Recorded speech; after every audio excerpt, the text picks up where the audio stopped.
ইসলামকে বিভিন্ন রকম ভাবে কটাক্ষ করা হচ্ছে। বিহারের সরকার নীতিশ কুমার, আল্লাহু আকবার, একজন মহিলা একজন মুসলিম বোনকে সম্বর্ধনা জানানোর সময় বা তার হাতে মানপত্র দেওয়ার সময় বা চাকরির অ্যাপয়েন্টমেন্ট তুলে দেওয়ার সময়তে আপনারা দেখতে পাচ্ছেন হিজাবটাকে নিজে হাতে করে খুলে দিচ্ছে, অথচ তাদের মুখের এটা ভাষা, সেই সমস্ত রাজনৈতিক নেতা নেত্রীদের মুখে ভাষা, এটা হচ্ছে গণতন্ত্র দেশ, তাদের মুখের ভাষা। গণতন্ত্র মানে একজন মেথরের নিজস্ব স্বাধীনতা আছে, সে কি খাবে, সে কি করবে, সে কি বলবে, সেটা তার নিজস্ব স্বাধীনতা রয়েছে, রয়েছে না? একজন মুসলিম সে হিজাব পরবে না জিন্স পরবে, সে কি গরুর গোশত খাবে না দেশি মুরগি খাবে, তার নিজস্ব স্বাধীনতা রয়েছে। একজন হিন্দু সে মন্দিরে যাবে না সে কারোর কাছে মাথা নত করবে, তার নিজস্ব স্বাধীনতা আছে। ভারতবর্ষের সংবিধানে এরকম কোথাও লেখা নেই যে কোন ধর্মের নিজস্ব পদ্ধতির উপরে কেউ হস্তক্ষেপ করতে পারে, এটা কখনোই চলবে না, যে যার নিজস্ব গতিতে চলবে। কিন্তু নীতিশ কুমার বুঝিয়ে দিয়েছেন, এবং উনি যদি মহিলাটাকে বলতেন যে তোমাকে চিনতে অসুবিধা হবে, আগে থেকে যদি ওনাকে জানানো হতো তুমি বোরকাটা খুলে এসো, সে ব্যাপার আলাদা। একজন রাজ্যের মুখ্যমন্ত্রী হয়ে হাত দিয়ে টেনে বোরকাটি খুলে দিচ্ছেন, মানে এটা একটা অপমানজনক কাজ। আলহামদুলিল্লাহ, আমি আজকে দেখছিলাম সোশ্যাল মিডিয়াতে মহিলাটি বলছেন যে আমি চাকরি করব না, আমি চাকরি করব না। যে চাকরির জন্য তিনি এসেছিলেন অ্যাপয়েন্টমেন্ট পাওয়ার জন্য, উনি বলছেন যে আমি ওই রকম চাকরি করব না। আলহামদুলিল্লাহ, আমাদের প্রতিটা ঘরে ঘরে মায়েদের এইরকম ভাবেই পর্দা হেফাজত করে চলাই উচিত। যাই হোক, আমি যে কথা বলছিলাম, এই সমস্ত জিনিসগুলো সোশ্যাল মিডিয়াতে দেখার পরে আমাদের কি মনে হয়? আমাদের মনে হয় যে আমাদের দেশের সরকার নরেন্দ্র মোদী যদি না হয়ে হযরত আবু বকর হতেন, তাহলে আমাদের জন্য খুব কল্যাণ হতো। মনে হয় কি হয় না? আর আপনাদের ইচ্ছা হয় যে আমাদের দেশের স্বরাষ্ট্রমন্ত্রী হযরত উসমানের মতো মানুষ হোক? এটা আমরা চাই না? চাই। আমাদের রাজ্যের মুখ্যমন্ত্রী, ওনার পরিবর্তে যদি আর একজন মুসলিম কোন নেতা যদি আমাদের রাজ্যের মুখ্যমন্ত্রী হতেন, তাহলে আমাদের মনে হয় সব সমস্যা মিটে যেত। সমস্ত মানুষের একটা ধারণা আছে না নেই? আছে। মানে আমরা মুসলমানরা এত বড় বোকা, আমাদের চিন্তা ভাবনা খুব খারাপ, খুব খারাপ। আমরা শুধু চিন্তা ভাবনা করছি যদি কোরআন আর হাদিস দিয়ে সারা দেশটা চলতো কত মজা হতো, ভাবছি না? সারা দেশ ইসলাম কান্ট্রি হয়ে যেত আর মুসলিমদের নেতৃত্বে থাকতো, এরকম মনে হচ্ছে কি হচ্ছে না? হচ্ছে। আপনাকে এবার একটা কথা বলি, আল্লাহু আকবার। আচ্ছা বলুন, সারা ভারতবর্ষে প্রায় 130 কোটির কাছাকাছি মানুষ বসবাস করে, তাই না? 130 কোটি। এখানে হিন্দু, মুসলিম, জৈন, খ্রিস্টান, হাদি মানে আদিবাসী, হাড়ি, চুয়ার, চামার, বাগদি, ছুতর, মেতর সবাই আছে, আছে না? আছে। এর মাঝখান থেকেও কিন্তু আপনি ভাবছেন যে আমাদের দেশের প্রধানমন্ত্রী যদি মুসলিম হতো তাহলে আমরা হাদিস কোরআন দিয়ে দেশ চালাতাম। মনে হচ্ছে না? হচ্ছে। এটা কি করে আপনি ভাবেন? এটা কি করে আপনি ভাবেন? আল্লাহু আকবার, আল্লাহু আকবার। একটা অবাক করা ব্যাপার। আপনার 3.5 হাত বডি, 3.5 হাত, প্রতিটা অঙ্গ প্রত্যঙ্গের আলাদা আলাদা কাজ আছে। কাজ আছে না নেই? আছে, আছে। হাতের আলাদা কাজ, চোখের আলাদা কাজ, ব্রেনের আলাদা কাজ, আছে না নেই? আছে। পায়ের আলাদা কাজ, পেটের আলাদা কাজ। আচ্ছা আপনি বলুন তো দেখি, যে আপনি আজকে ফজরের নামাজের পর থেকে নিয়ে এই রাত পর্যন্ত আপনার টোটাল বডিটা হাদিস এবং কোরআন অনুযায়ী চালাতে পেরেছেন একটা লোককে বলুন তো? বলুন, কেউ পেরেছেন? পারেননি। কেউ যদি একজন সুন্দরী মেয়ের দিকে একবার যদি তাকায়, দ্বিতীয়বার আর ভুল করে তাকাতে পারবে না। একটা লোক বলুন, আজকে জলসাতে একটা ভালো মেয়ে দেখেছিলাম, 3-4 বার তার দিকে তাকাইনি, আমার চোখকে বলেছে এটা ইসলাম পারমিশন দেয় না। আপনার পা একটা ইঞ্চি আজকে সারাদিন কোন অপরাধের সঙ্গে যুক্ত ছিল না, বলুন পেরেছেন আপনার পাকে আটকাতে? পারেননি। আপনার হাত আটকাতে পেরেছেন মোবাইলে খারাপ ছবি দেখা থেকে? আপনার হাত থেকে আপনি আটকাতে পেরেছেন? যে মুসলমান তার 3.5 হাত বডিকে কোরআন এবং হাদিস দিয়ে পরিচালনা করতে পারে না, এই মুসলমানের আবার দাবি সারা দেশের প্রধানমন্ত্রী, রাষ্ট্রপতি, স্বরাষ্ট্রমন্ত্রী, মুখ্যমন্ত্রী সমস্ত কিছুটা হাদিস এবং কোরআন দিয়ে যদি দেশটাকে পরিচালনা করা হয় তাহলে খুব ভালো হয়। তুমি 3.5 হাত বডিটাকে হাদিস কোরআন দিয়ে চালাতে পারো না, অথচ তুমি চিন্তা করছো সারা দেশ মুসলিম কান্ট্রি হয়ে যাক আর হাদিস কোরআন দিয়ে দেশ চলুক। এই চিন্তা ভাবনা জীবনে কোনোদিন সার্থক হবে? হবে? হবে না। এইখানে ইসলাম প্রতিষ্ঠা করা সহজ, অতীব সহজ। কেমন করে সহজ? আপনাকে একটা জিনিস দেখাই। আচ্ছা, রাস্তার ডান দিকে চলা সুন্নত না বাম দিকে চলা সুন্নত বলুন? ডান দিকে। আমরা চলি কিভাবে? বাম দিকে। তাহলে এই হাদিসটা ভারতবর্ষে মানা যাচ্ছে না। আমি মনে করব এর জন্য আল্লাহ কিয়ামতের দিন জিজ্ঞাসা করবে না, জিজ্ঞাসা করবে না। সুদ এটা হারাম না হালাল? হারাম। কিন্তু সরকার এমন একটি নিয়ম করে দিয়েছে, জিরো ব্যালেন্সের অ্যাকাউন্ট আপনাকে একটা খুলতে হবে, তাই না? আপনি যদি ব্যাংকে অ্যাকাউন্ট খোলেন 2-4 হাজার টাকা গরিব মানুষ জমা রাখলে, সেটা যদি 1 বছর থাকে, 2 টাকাও আর 1 টাকাও সুদ হবে কি হবে না? হবে। তার মানে বর্তমান যে পরিস্থিতি, আমাদের সুদ থেকে বাঁচাটাও খুব কঠিন, খুব কঠিন। তাহলে এইগুলো বড় বড় সমস্যা, এর মোকাবেলা আমরা করতে পারবো না। ডান দিকে যদি আপনি চলেন রাস্তা দিয়ে, আর যদি বলেন এটা হাদিসে লেখা আছে ডান দিকে চলা, অ্যাক্সিডেন্ট তো দূরের কথা, অ্যাক্সিডেন্ট খরচ হবেই। আর অ্যাক্সিডেন্ট হয়ে গেলে ইন্স্যুরেন্স কোম্পানি আপনার জন্য কোনো ক্লেম নেবে না, কারণ আপনি ভারতবর্ষের রুলস, ভারতবর্ষের আইন অমান্য করেছেন। এই কারণে এগুলো নয় মানা যায় না। একটা জিনিস তো মানা যায় কি, বিডিও অফিসে লাইন দিয়েছিলেন গরমের দিনে, 30 জন লোক লাইন দিয়ে আছে বিডিও অফিসে। এখন লাইন দেওয়ার পরে পিপাসা লেগেছে আপনার, সবাই পানি পান করছে দাঁড়িয়ে দাঁড়িয়ে, আপনি বসে বসে পানি পান করুন বসে। আর 5 জন হিন্দু খ্রিস্টান তারা জিজ্ঞাসা করুক, এই সবাই দাঁড়িয়ে পানি পান করছে, তুমি কেন বসে? তখন তো এইটা বলা যাবে যে আমি বসে পানি পান করছি, মানে আমাদের নবী মুহাম্মদ সাল্লাল্লাহু আলাইহি ওয়াসাল্লাম তিনি বসে পানি পান করার সুন্নত শিখিয়েছেন। আচ্ছা বলুন তো, যদি আপনি বসে পানি পান করেন, আপনাকে কেউ গুলি করবে? কেউ মারবে? তাহলে ইসলামের কোন জিনিস যদি আপনি প্রতিষ্ঠা করতে না পারেন, অন্তত দাঁড়িয়ে পানি পান করাটা তো প্রতিষ্ঠা করা যায়। যায় কি যায় না বলুন? যায়, যায়। দাড়ি, আপনি যদি দাড়ি রাখেন তাহলে আপনার বিরুদ্ধে কেউ মামলা করবে? কেউ আপনাকে কেস দিবে? অন্তত এইটা রেখে আপনি ইসলাম প্রতিষ্ঠা করুন। আপনি যদি গাঁটের উপরে যদি কাপড় পরেন, তা আপনার বিপক্ষে কেউ দাঁড়াবে না। অন্তত গাঁটের উপরে কাপড়টা প্রতিষ্ঠা করুন। আপনি 5 ওয়াক্ত নামাজ যদি আপনি পড়েন, আপনাকে কেউ মারবে? এইটা আপনি প্রতিষ্ঠা করুন। আল্লাহ সুবহানাহু ওয়া তাআলা পবিত্র কোরআনে বলছেন কি, ইউযিরা আলাদ দ্বীনি কুল্লি, পৃথিবীর সর্বশ্রেষ্ঠ একটি জীবন ব্যবস্থা ইসলাম। এইটা তোমাকে প্রমাণ করে দিয়ে তবে আমার কাছে আসতে হবে, তার আগে নয়। গরুকে দিয়ে এটা সম্ভব নয়, কুকুরকে দিয়ে এটা সম্ভব নয়, বিড়ালকে দিয়ে এটা সম্ভব নয়, এটা একমাত্র মানুষকে দিয়েই সম্ভব। আল্লাহ সুবহানাহু ওয়া তাআলা তার দ্বীন সত্য, এইটা মানুষের সামনে উপস্থাপন করবে মানুষ এবং এটাকে দেখাবে, তারপরে আল্লাহ সুবহানাহু ওয়া তাআলার কাছে আবার রিটার্ন চলে আসবে। তাহলে ইসলাম প্রতিষ্ঠা করা সহজ না কঠিন? সহজ না কঠিন? জলের মতো পানি পান করাটা তো প্রতিষ্ঠা করা যাবে, অথচ আপনার জীবনে 10টা প্রতিষ্ঠা করুন না দেখি, করা যাবে কি যাবে না? যাবে। ডান হাতে পানি পান করুন, এটা প্রতিষ্ঠা করা যাবে না? যাবে।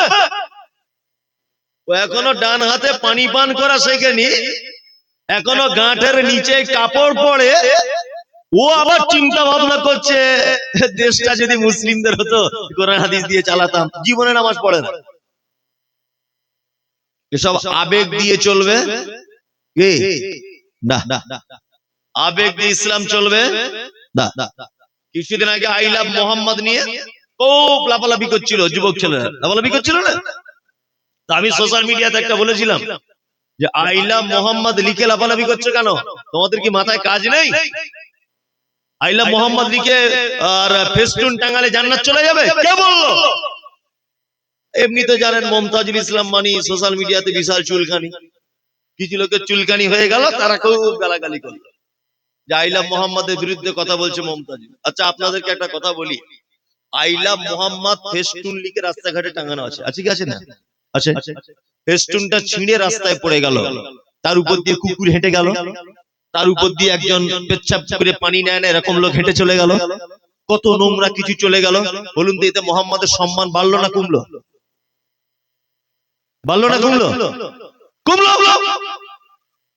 আরে আল্লাহর নবীকে আমরা ভালোবাসি, ওটা আমাদের অন্তরে আছে, ফেস্টুন লাগাতে হবে কেন? আর ওইটা দিয়ে আমরা প্রমাণ করব কেন? শুনুন, নবীকে শুধু ভালোবেসে জান্নাতে যাওয়া যাবে, তার একটা জ্বলন্ত প্রমাণ আপনাকে দিই। আলেম ওলামারা বসে আছে। আল্লাহ নবী সাল্লাল্লাহু আলাইহি ওয়াসাল্লামের চাচার নাম কি? আবু তালিব। কি নাম? আবু তালিব। ইসলামের একটা ইতিহাসের ছেঁড়া পাতাতেও আপনি দেখাতে পারবেন না যে কখনো চাচা ভাতিজা মুহাম্মাদের বিরুদ্ধে চারণ করেছে, কখনো করেনি। বরং বেঈমান মুশরিকেরা যখন মারতে এসেছে আল্লাহর নবীকে, চাচা প্রাচীরের মতো গার্ড দিয়ে বলেছেন, তোমরা আমার ভাতিজাকে নবী বলে মানবে না, একথা সত্য, তবে আমি বেঁচে থাকা অবস্থা আমার ভাতিজার গায়ে হাত দিতে পারবে না, চামড়া তুলে দেবো তোমাদের। আমার ভাতিজার ব্যাপারে কোনোদিন কোনো কটু কথা বলবে না। ওর বাপ নেই, ওর দাদু নেই, আমি ওর চাচা বেঁচে আছি আবু তালিব, আমি বেঁচে থাকা অবস্থায় কোনোদিন আমার ভাতিজার গায়ে আঘাত করবে না। মুহাম্মদ সাল্লাল্লাহু আলাইহি ওয়াসাল্লামকে কোলে করে নিয়ে ঘুরেছেন, পিঠে নিয়ে ঘুরেছেন, গালে তুলে ভাত খাইয়েছেন। এই চাচা যখন মারা যাচ্ছে, আল্লাহ নবী সাল্লাল্লাহু আলাইহি ওয়াসাল্লাম চাচার মাথার কাছে বসে বলছে, চাচা একবার তুমি শুধু বলো লা ইলাহা ইল্লাল্লাহ, একবার তুমি শুধু বলো। চাচা এই কথা শোনার পরে অনেকক্ষণ চিন্তা ভাবনার পরে বলছে, মিল্লাতে আবিকুম আব্দুল মুত্তালিব, আমি আমার বাবা আব্দুল মুত্তালিবের ধর্মের উপরেই থাকলাম, মুহাম্মদ তোমার লা ইলাহা ইল্লাল্লাহ কবুল করতে পারলাম না। এক পর্যায়ে চাচা মারা গেল। আল্লাহ নবী সাল্লাল্লাহু আলাইহি ওয়াসাল্লাম নিজে বলছেন, কি বলছেন? আল্লাহ নবী বলছেন, আমার চাচাকে জাহান্নামে দেওয়া হবে। আমার চাচা বলে তার শাস্তিটি এতটুকু হবে যে দুটো আগুনের জুতো পরিয়ে দেওয়া হবে তার পায়ে, তার তাপের কারণে তার মাথার মগজ টক টক টক টক টক টক করে ফুটবে। পৃথিবীতে মুহাম্মদ সাল্লাল্লাহু আলাইহি ওয়াসাল্লামকে সবথেকে বেশি ভালোবাসতেন কে? চাচা আবু তালিব। ভালোবাসার পরেও লোকটা জান্নাতে যেতে পারলো না। কারণ কি? মুহাম্মদ সাল্লাল্লাহু আলাইহি ওয়াসাল্লামের আনিত দ্বীন, তার আনিত রিসালাত, তার আনিত বাণী তিনি কবুল করেননি বলে তার থাকার জায়গা জাহান্নাম। একজন মুসলমান যতই আইলা মুহাম্মদ নিয়ে খেপে যাক, একজন মুসলমান যতই আবেগ দিয়ে ইসলামকে ভালোবাসুক, একজন মুসলমান যত আবেগ দিয়ে আল্লাহ নবী সাল্লাল্লাহু আলাইহি ওয়াসাল্লামের জুলুস পালন করুক না কেন, আমি মুমতাজুল ইসলাম বলছি, আল্লাহ নবী সাল্লাল্লাহু আলাইহি ওয়াসাল্লামের আনিত দ্বীন যতক্ষণ না পর্যন্ত একটা মানুষ পরিপূর্ণভাবে মেনে না নিবে, ততক্ষণ পর্যন্ত তার জান্নাতে যাওয়া হবে না। শুধু ভালোবেসে জান্নাতে যাওয়া যাবে না। ও তো ফজকে ছেলে বোঝে না হাদিস কোরআন কিছু, ও কিচ্ছু হাদিস কোরআন বোঝে না। 12 রবিউল আউয়াল আসছে আর বিশাল লা ইলাহা ইল্লাল্লাহ মুহাম্মাদুর রাসূলুল্লাহর ফেস্টুন হাতে নিচ্ছে, বাম হাতে সিগারেট টানছে, এক ওয়াক্ত নামাজ পড়ে না, মনে হয় মাঝে সাঝে গাঁজাও টানে, গাঁটের নিচে কাপড়, ইয়া নবী সালাম আলাইকা, ইয়া রাসূল সালাম আলাইকা, এক হো হো করে নাচছে ডিজে বাজিয়ে, আর মনে করছে আমি জান্নাত চলে যাব নাকি? জান্নাত পড়ে আছে তোমার জন্য। নবী চাচা পর্যন্ত ভালোবাসার কারণে জান্নাত যেতে পারলো না, আর তুমি জান্নাতের স্বপ্ন দেখো কি করে? আল্লাহু আকবার। ইসলামের ছোটখাটো জিনিস যেগুলো মানার মতো, যেগুলো মেনে নেওয়ার মতো, সেইগুলো মানা যাবে কি যাবে না? যাবে, যাবে। সেইগুলো প্রতিষ্ঠা করো, ছোটখাটো কাজগুলো। আল্লাহ সুবহানাহু ওয়া তাআলা মানুষকে পৃথিবীতে তৈরি করেছেন আরো একটা উদ্দেশ্য নিয়ে। কি? আল্লাহ তাআলা বলছেন, আল্লাযী খালাকাল মাউতা ওয়াল হায়াতা লিয়াবলুয়াকুম আইয়ুকুম আহসানু আমালা। আমি হায়াত আর মাউত এই কারণে পৃথিবীতে তৈরি করেছি, আহসানু আমালা, আমি পরীক্ষা করব তোমাদের ভিতরে সবথেকে উত্তম আমল কে করছো। মানুষকে পৃথিবীতে তৈরি করার আরো একটা উদ্দেশ্য, আমাদেরকে পরীক্ষা করার জন্য আল্লাহ সুবহানাহু ওয়া তাআলা পাঠিয়েছেন। পরীক্ষাটা কি হবে? তোমাদের ভিতরে উত্তম কে আমল কে করবে। উত্তম আমল আছে তো? আছে? নেই, উত্তম আমল নেই। আপনাদেরকে কয়েকটা উত্তম আমলের কথা বলবো, আমল করা যাবে ইনশাআল্লাহ। বলুন ইনশাআল্লাহ। ছোটখাটো আমল বলি, একদম ছোট ছোট আমল, যেগুলো করলে পয়সা লাগে না, একদমই পয়সা খরচ হবে না। বেশ কয়েকটা আমল আপনাদেরকে বলি। আল্লাহ নবী সাল্লাল্লাহু আলাইহি ওয়াসাল্লাম তিনি বলছেন, আলহামদুলিল্লাহ তামলাউল মিজান। কেউ যদি দিনে রাতের কিছু অংশে শুধুমাত্র আলহামদুলিল্লাহটা যদি বলে, তাহলে আল্লাহর নবী বলছেন মিজানের পাল্লার নেকির দিকটা অর্ধেক ভারী করে দেওয়া হবে। আচ্ছা বলুন, কিয়ামতের দিনে নেকি গোনা হবে না নেকি ওজন করা হবে? ওজন করা হবে।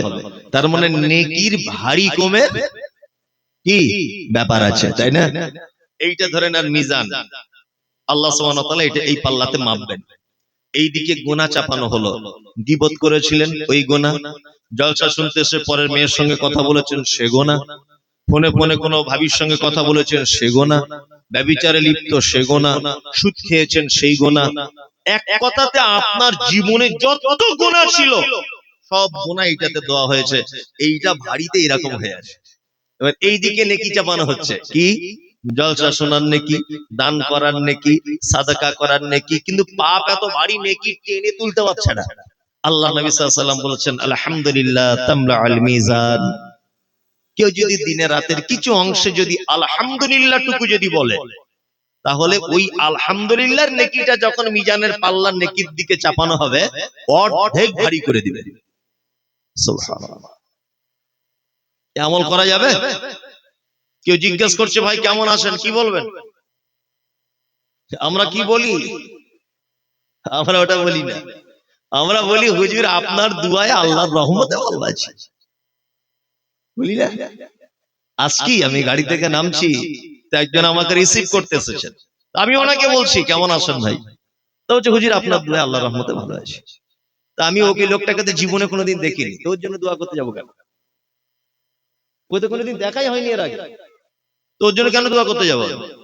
এই কথার ভিতরে শিরিক আছে। কি আছে? শিরক।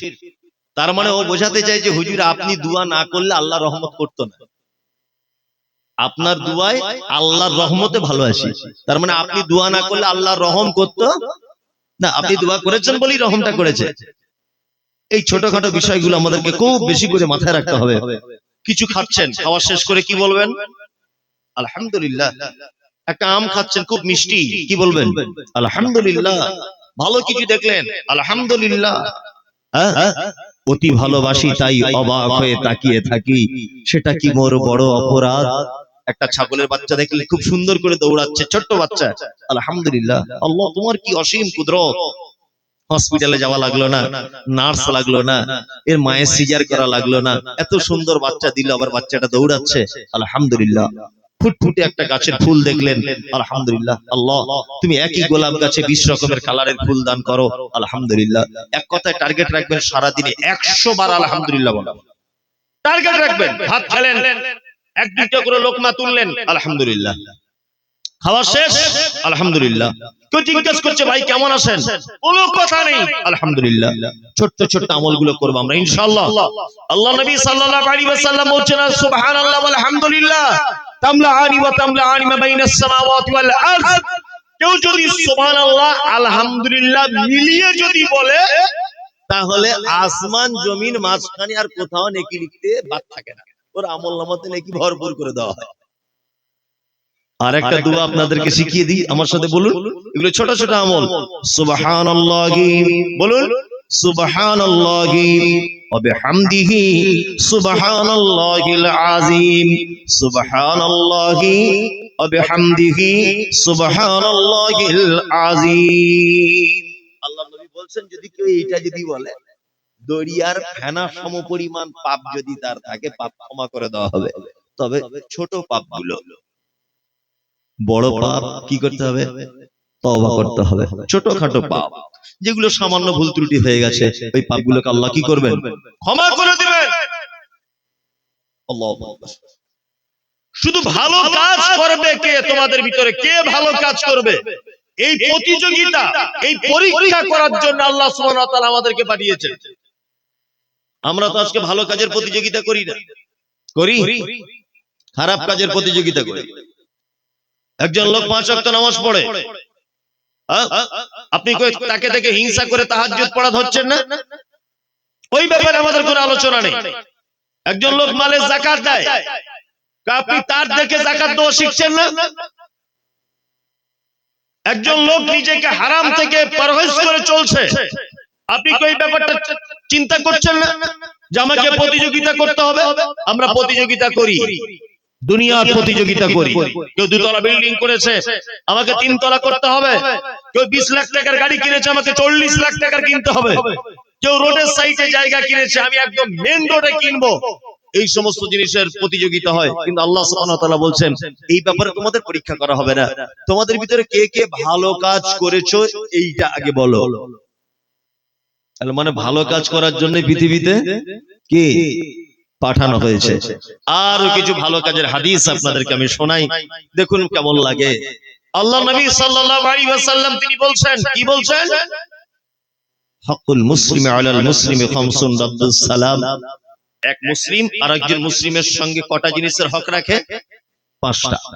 আর একটা হাদিস আছে 6টা। এক রাদ্দুস সালাম। এগুলো ছোটখাটো ভালো কাজ বলছি, প্রতিযোগিতা করবেন। এক, কোন মুসলমানের সঙ্গে দেখা হলে কি বলতে হবে? আসসালামু আলাইকুম। এর কিছু পদ্ধতি জেনে যান। আচ্ছা, ছোট বড়কে সালাম দিবে না বড় ছোটকে দিবে? ছোট বড়কে দিবে। অনেক সময় বড় ছোটকেও দিবে শিক্ষা দেওয়ার জন্য। কি বললাম বুঝলেন? 2, আমরা 4 জন বসে আছি, একটা লোক সাইকেল নিয়ে চলে যাচ্ছে, কে কাকে সালাম দিবে? পথিক সালাম দিবে, তাই তো? আমরা 3 জন আছি, ওরা 10 জন আছে, কে কাকে সালাম দিবে? হ্যাঁ, আমরা 3 জন, ওরা 10 জন, কে কাকে? কম সংখ্যক লোক বেশি সংখ্যক লোককে সালাম দিবে। আমরা সবাইকে দেখে সালাম দেব ইনশাআল্লাহ। বউকে ওকে দেওয়া যাবে না, দেওয়া যাবে? দেওয়া যাবে, কিন্তু দিলে খুব মুশকিল। মানে আমার একটা কথা মনে পড়ে যায় এই ব্যাপারটা যখন বলি। মাদ্রাসা একটা বাংলা মাস্টার আছে, ও নতুন বিয়ে করেছে, তা আমাকে নেমন্তন্ন করেছিল, আমি ব্যস্ততার কারণে যেতে পারি। তা আমি কিছুদিন পরে ওকে জিজ্ঞেস করছি, এই তুমি বিয়ে করেছো শুনলাম। তা বলছে, হুজুর হ্যাঁ বিয়ে করেছি। আমি বলছি তোমার বউকে তুমি সালাম দাও? তা বলছে, হুজুর না সালাম দিই না, লজ্জা লাগে খুব। বলছি লজ্জার কোনো ব্যাপার নেই, খেপা সালাম দিবে, সালাম দিলে ভালো তো। তা বলছে, হুজুর আপনি যখন বলছেন তাহলে সালাম দেবো ইনশাআল্লাহ। তাও দিয়েছে কি না দিয়েছে জানি না। আবার আমি যচনাচা করে কখনো সুযোগ পেলে মাদ্রাসায় ঢুকেছি, তো ওকে ডেকে জিজ্ঞেস করছে, এই কথাটা মনে পড়েছে, তুমি তোমার বউকে সালাম দিয়েছো? তা বলছে, হুজুর সালাম দিয়েছি, কিন্তু দেওয়ার পরে খুব বিপদ হয়ে গেছে। যে কি বিপদ হলো তোমার? তো বলছে, হুজুর আমি সালাম দিয়ে বলছি আমার বউকে আসসালামু আলাইকুম, তা আমার স্ত্রী দরজা খুলে আমাকে বলছে, তুমি কি আমাকে চিনতে পারছো না, তোমার সালাম দিচ্ছ? আস্তাগফিরুল্লাহ। তার মানে ওর স্ত্রীর এটা ধারণা যে স্বামী স্ত্রী পরিচিত, এক বালিশে মাথা দিয়ে শুয়ে থাকি, ও আবার কি সালাম দেবে? মানে অপরিচিত লোককে দেখলে সালাম দিতে হয়, এই টেন্ডেন্সি তাই না? আল্লাহু আকবার। আপনাকে একটা ছোট্ট করে একটা কথা বলি, একটা সুন্দর একটা লজিক আপনাদের সামনে বলছি। আমাদের স্বামী স্ত্রী কখনো কখনো সাংসারিক জীবনে ঝগড়াঝাটি হয় না? আমাদেরও হয়, সবার হয়। দেখবেন মেয়েদের ঝগড়া যদি স্বামীর সঙ্গে হয়, 2-3টে কাজ করবে। এক, থালা বাসন গুলো জোরে জোরে রাখবে, রাখবে না? হ্যাঁ, খুব জোরে জোরে রাখবে। আর আপনি কথা বললে মুখ ঘোরাবে এরকম করে, ওর একটা ক্যাপাসিটি। তবে হয়তো এরকম মুখ টুক ঘোরালে বেশি করে মারবেন না, ওদের একদমই ওদের গায়ে হাত দেবেন না।